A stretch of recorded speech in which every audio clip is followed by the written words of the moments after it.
from your fire.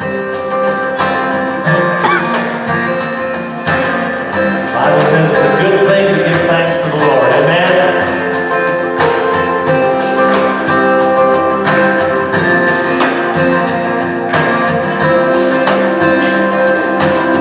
I come before you today, but there's just one thing that I want to say. Thank you, Lord. Thank you, Lord, for all you've given to me, for all the blessings that I can see. Thank you, Lord. Thank you, Lord. With a grateful heart, with a song of praise, with an outstretched arm, I will bless your name. Thank you, Lord. I just want to thank you, Lord. Thank you, Lord. I just want to thank you, Lord. Thank you, Lord.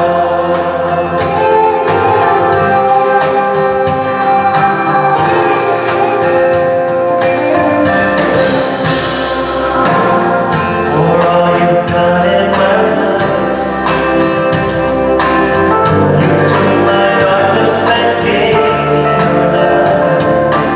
Thank you, Lord. Thank you, Lord. You took my sin and my shame. You took my sickness and healed all my pain.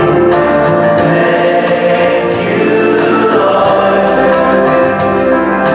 Thank you, Lord. With a grateful heart, with a song of praise, with an outstretched arm, I will bless your name. Thank you, Lord. I just want to thank you, Lord. Thank you, Lord. I just want to thank you, Lord. Thank you, Lord. Oh, thank you, Lord. I just want to thank you, Lord. Just want to thank you. Oh, thank you, Lord. I just want to thank you, Lord. Thank you, Lord. Oh, we thank you. Oh, we thank you.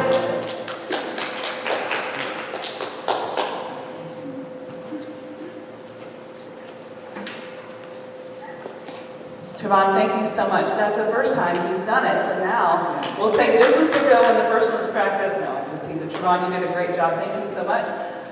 Every week, for the past several weeks, we've been asking different people, and I'm going to be asking a different person for next week. But I just wanted them, I've asked people to come and just share how God's changed their life. How did their relationship with God start? What did it look like? And how has it changed life for them? And so, Bruce, I'd like to ask you to come this morning. Bruce E. Sorry, I shouldn't have done that. I know you don't want to get your name really is Bruce Lee.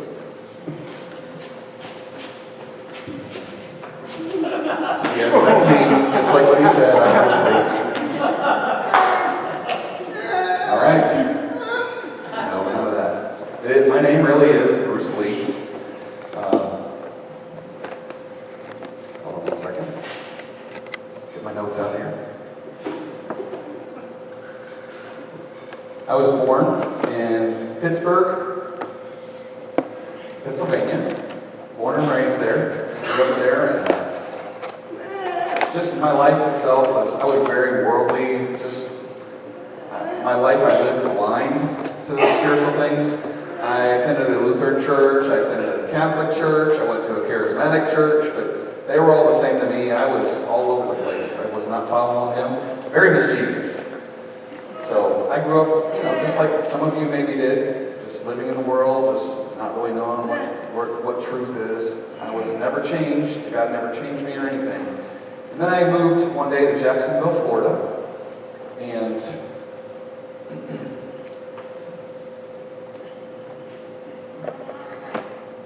I moved down there with my sister. Her name is Lisa Brown, and her husband is a Marine, actually a Marine, but he's in the military, and he works with airplanes.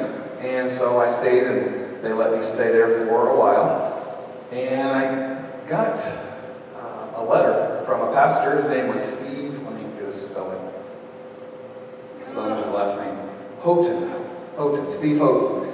He is a pastor. I got this letter from the church. And the name of the church is called Trinity Baptist Church. And they're in Jacksonville, Florida. They have a college that's associated with them as well. So they were inviting me to come and said they would pick me up in their van.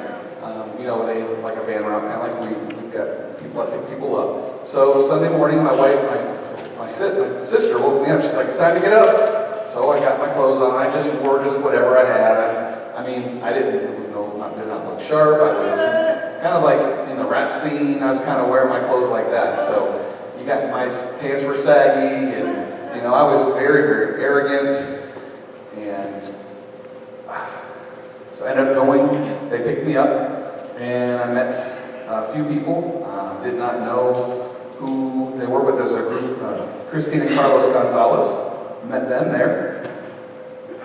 And they said, "Hey, you should come to our church."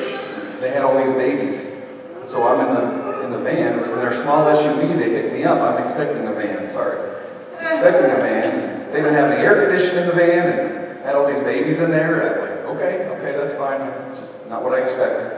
So we got to church and kind of looked around and was like, "Man, this is a pretty big Baptist church and college they have here. Trinity Baptist Church. Okay." So I'm like, "So what do we do here?" So time went on. We went in, and there was a crowd of deaf people there, both black, both white. I mean, we just whoever. They said, "Hey, you can sit right here." So they set me right up close to the front. I met Steve Houghton. He signed to me, and I was like, "Oh, so you're Steve Houghton. They're the ones I got the card from." Got it. So found a seat, and I sat right over here. There was nobody else in the row. I remember sitting. People were kind of far away from me. I'm like, "Are they scared of me or what?" I have no idea. Like, if this is a new guy, I don't know who any of these people are. So time went on, and I attended that church week after week, heard the preaching. It was okay, it was fine. It wasn't like a big show or anything, so it wasn't what I expected. So one time they had a revival. They invited a guest speaker. His name was Eugene, which is Jonathan's father. They invited him to speak at Trinity Baptist Church.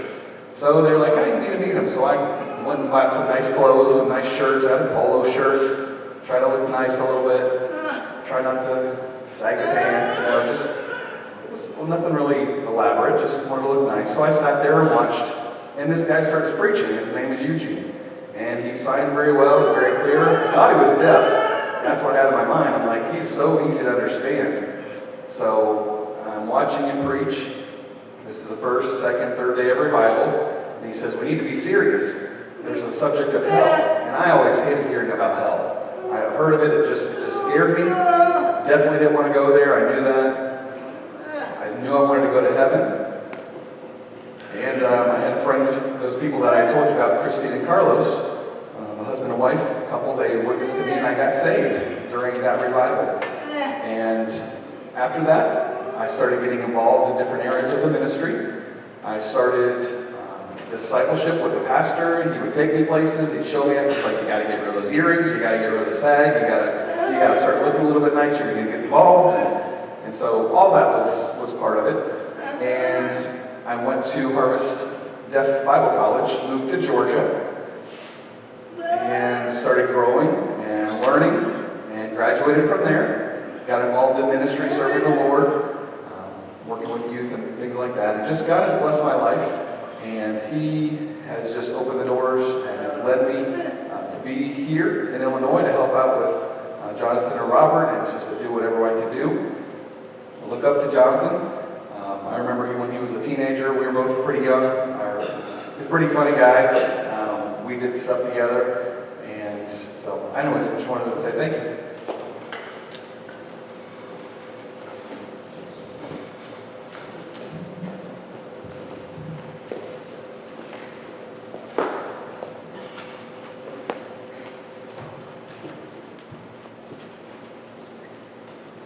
Thank you so much, Bruce. I appreciate it. He really, truly, he was so involved from the time I can remember him being involved in ministry. He's always just done such a great job. He's always so excited to help. He shows up, he helps set up, he helps break down. And I mean, just so many things. I can tell you, yesterday, they called me from Westmere. Jared, the guy that's over like all of the, maintenance and yard and all that stuff, and he said, hey, don't forget you're supposed to go this weekend. And I was like, no weekend, it's my weekend. I didn't remember that. My mother-in-law is coming to town and going to be here any minute. But I didn't say anything to him on the phone. I just kept thinking, and I said, okay, we'll figure it out. No worries, thank you. And I thought, man, what in the world am I going to do? And so I kind of started like, okay. So I talked to Bruce, and I said, Bruce said, hey, what's going on, Pastor? And I said, hey, I need somebody to help mow the church. And he said, I'll do it. I mean, we're talking about those big zero-turn lawnmowers, 60-inch, it'll turn on a dime. I mean, he said, oh, I didn't know what we were mowing with. I don't know if I've ever done it. And I said, don't worry, I'll go mow. It's no problem. Because he wasn't sure that he knew how to operate it. So about an hour or so, I thought, you know what, it's time for Bruce to learn. Bruce, come on over. Come on over, I can show you what to do. I showed him the mower, and I said, you can do it, Bruce. So come at 6, and it was about 5:30. And he showed up at 5:45, dressed and ready to go. He's on the roof, strutting in with us. He didn't really act like that, but it was funny. He said, what do you do, Pastor? I'm here. And I said, hey, go get the blower. And he said, okay, sure. So we got the blower, ran and got it, came back, got it started. He said, there's so many gas cans, which one do I use? And so I thought, oh, the one we needed was empty. And I felt like, oh, okay, wasn't his fault, but I was like, I haven't kind of didn't know, okay, no problem. So we went and got it, brought it back, got it started, and not one time did he complain.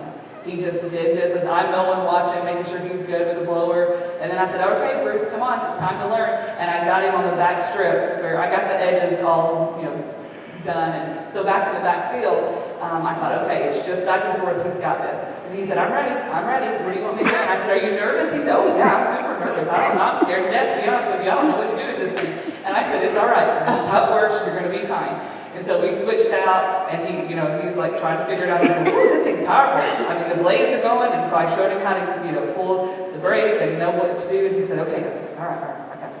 So he takes off, and the Bruce goes straight. We're not going to go in circles. He wasn't sure how to make it go straight, so at first line was a little curvy. I thought, he's had a little something got here. I don't know what's going on. And so I thought, okay, Bruce, you got this. So he gets out there, and his curvy lines turn to straight lines, and we're back and forth and back and forth. And I watched him for a while, and sure enough, he was doing such a great job. And I said, you all right? He said, I'm great. And I said, okay, I'm out. And so I went to go see my mother-in-law and Aunt Patty that came in. I was so excited to see them. But my mind, I kept thinking, oh, Bruce, please don't run into anything.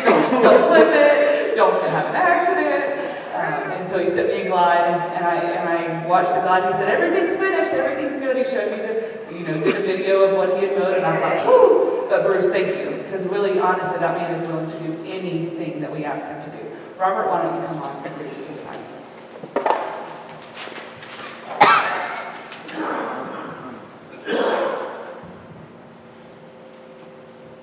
I was just telling Jonathan, I said, Bruce was playing some big toys tonight. Right now, was it Friday night? First time ISD hosted a 5K. I didn't get to run in it. But when the 5K was done, Jonathan said, how about you and me next year, 5K? I said, I gotta do it. So, meeting started exercising again. Yep, DeJour, he ran his 5K, he's still sore today from it.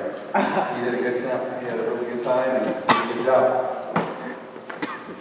Yeah, yesterday, most of us were over at homecoming, ISD's coming. Thank you all for helping out with our booth. Appreciate that. And I know it kind of seems odd, but we won 98-64. You're like, that sounds like a basketball score, but it was a football score. High score, 98-64, and I work as the offensive coordinator, so I just throw out the plays, and I mean, it's kind of like there was no defense the whole game, but we had it, but we weren't tackling. But we found a way to score, as you can see, and we had a good day yesterday. But I was praying and saying, Lord, what do you want me to teach? What are you going to preach about? And He gave me this. Jesus says, I am the vine, the true vine. And you guys see the picture behind it of these grapes. Oh, sorry, do you guys know what that is behind that? What is that? Yep, grapes. Yes. Back in my home where I live in southern Alabama. Oh, before I begin, Erica gave me this about Alabama, but I wanted to just say, hey, look at this. Thank you, Erica. University of Alabama. She's back there going. But where I lived, where I grew up, we had grapes in that area. My parents and my grandparents' home, we had, what do they call that? Macadamian. They kind of look like grapes, but they're not. They're purple, or maybe it's not macadamia, I'm not sure, but muscadines. Muscadines. There it is. Muscadine. So when you bite into it and you get the middle out and throw it away, but it kind of looks like grapes, but you can eat, these you can eat the skin, but where I lived in my home, we could not eat the skin. But the same idea is very proportional to what we're going to talk about today. You look at the leaves, you see the grapes, of course it needs rain, it needs to be fed, you need to have a place for it to branch out, and on that vine they need to be able to have areas for the fruit to grow. I remember my aunt also having a fig tree, and I remember seeing that, and sometimes I would hide in that fig tree because it had these big leaves, and it was a big bush, and I just remember hiding in it, kind of looking up at the branches and thinking, I wonder how these figs got there. How they grow like this, all until they produce this really fig. How many of you have eaten figs before? Fresh, cooked. Somebody said pie. Yeah, fig Newtons. Oh, I don't know about that. Yeah, those are okay. I don't know if that really counts though. Somebody said, oh, I love fig Newtons. I'm asking about real figs, and I tasted them. They're okay. Not crazy about them, but that's what a fig is. It kind of gives us an idea. Somebody said, I've eaten it in jam. And some people like it in jam. I'm not really crazy about it though. He said, I haven't eaten it like the actual fig, but there are plenty where I grew up. We're going to look at some verses this morning in John chapter 15, verses 1 through 15.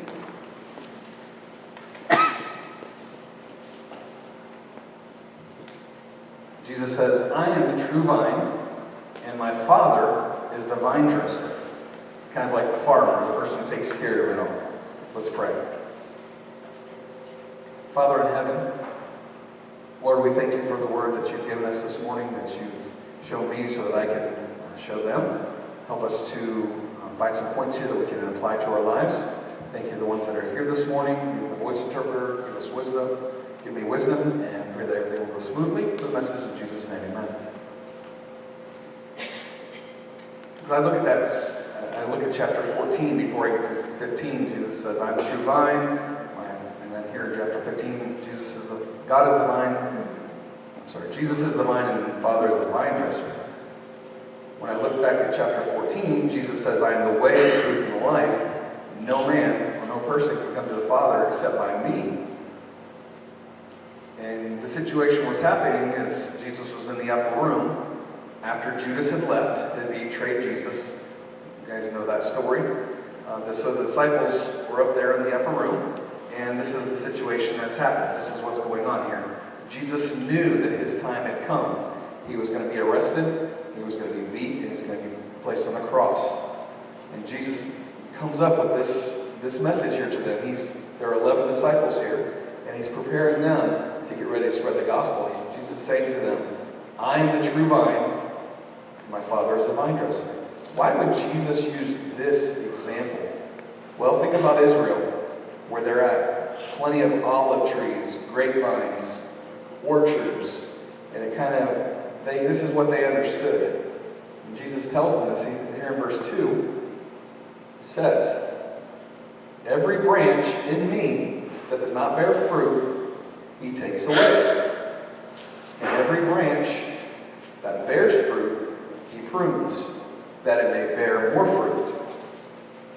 Verse 3, "You are already clean because of the word which I have spoken to you." What Jesus is saying is here, everything's been fulfilled. You guys are ready to go because of all the things that I've taught you. Jesus is saying, if there's no fruit in verse 2, that it must be pruned, it must be taken off. Because it's not growing, it's not producing fruit. What it is a picture of those that are not saved. So those that are not saved will end up in hell. He's saying, let's produce fruit, let's get people saved. That's what he's saying here.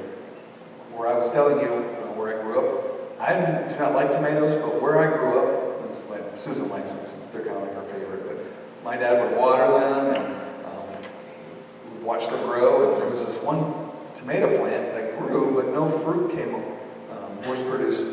Remember, we had 4 big plants, and they were pretty tall, but one of them was not growing any tomatoes. I remember we had watered it, and it grew, but there was no fruit on it. Other ones had grown, and the fruit had been produced on it. We had jalapenos, we had cilantro, different things. We would water them, and they would grow just fine, they would produce. But I remember this one tomato plant. If this one did not grow fruit, I should have thrown it out. I should have gotten rid of it, but I didn't realize that. I guess I failed, not like the Father, where he was getting rid of those that didn't produce fruit. But it says, "I am the true vine." Personality, first point, the personality of the true vine. This is, who is it? Who is the true vine? We need to identify it. Jesus Christ is the vine. Let's picture this. The Bible is the Word of God. It's like water. It feeds us. Remember, Jesus had told the woman at the well, remember, he said to her, "The water that I give to you," he said, first he said, "Give me water to drink." And Jesus was not a Jew. The lady was not a Jew, but Jews did not really have any association with this lady's, with her country. He says, "Give me water to drink." And Jesus says, "The water that you give me, we will come back and we'll thirst again, but the water I give you, you will never thirst again." And this lady did not understand. When Jesus was saying, he said, "My word is like water." It's a picture. So I'm sure that when it comes to the vine, when we have Jesus feeds us, we are dependent on the vine to grow. Jesus Christ feeds us with that water, the Word. And so we grow, and then we in turn produce fruit. So God knew that this was a picture that they needed to see. Second of all, second point, was the purpose of the true vine. Let's look in verse 4. It says, "Abide in me, and I in you, as the branch cannot bear fruit of itself unless it abides in the vine. Neither can you